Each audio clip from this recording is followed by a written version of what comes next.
9 నెలలు మోసి నొప్పి భరించి కన్న బిడ్డను ఏ తల్లి చెత్తలో వేస్తుంది?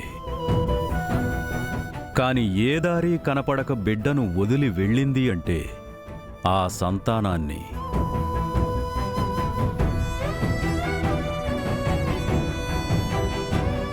తాత అయితే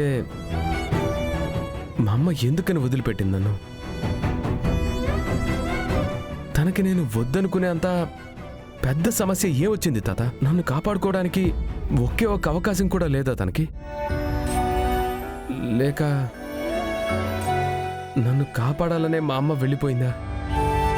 అంత అపాయం ఆమె కళ్ళ ముందుందా?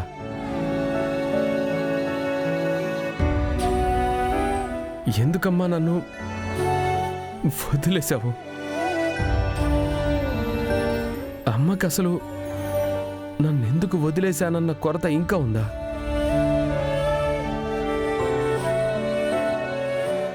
ఈనాటికి తను నన్ను వెతుకుతూ ఉంటుందా? నేను తన కోసం వెతకాలా? వీటికి జవాబు ఉందా తాత? ఎవరి దగ్గర ఉంటుంది? ఒకవేళ ఏదో ఒకరోజు అమ్మ నాకు కనిపిస్తే నేనేం చేయాలి? తనతో వెళ్ళిపోనా? లేదు అన్నీ మర్చిపోయి ఇక్కడే ఉండాలా?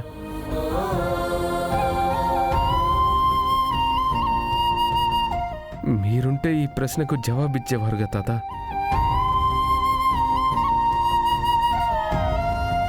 కానీ ఇప్పుడు ప్రశ్న మాత్రమే మిగిలిపోయింది.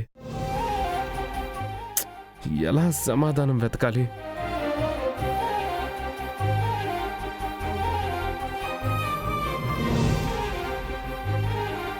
అక్క ఏమైందో చెప్పు. ఎందుకు ఇలా లాక్కెళ్తున్నావు? కూర్చో చెప్తాను. నేనొక విషయం అడుగుతాను, నాకు ప్రమాణం చేసి నిజం చెప్తావా? అంటే నేను నీతో అబద్ధం చెప్తానని అనుమానమా నీకు? ఇక్కడ నమ్మకమా అనుమానమా ప్రశ్న కాదు. నీ అక్కగా నేను నిన్ను అడుగుతున్నాను.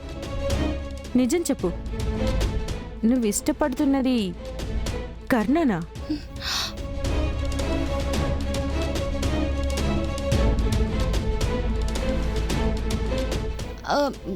కర్ణ సారా? అవును. ఈ జాకెట్ తందే కదా?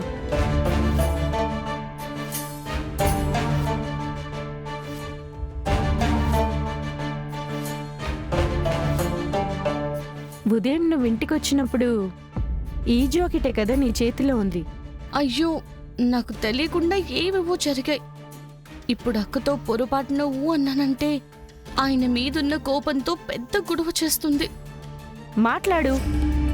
నువ్వు కర్ణ ఒకరినొకరు ఇష్టపడుతున్నారా?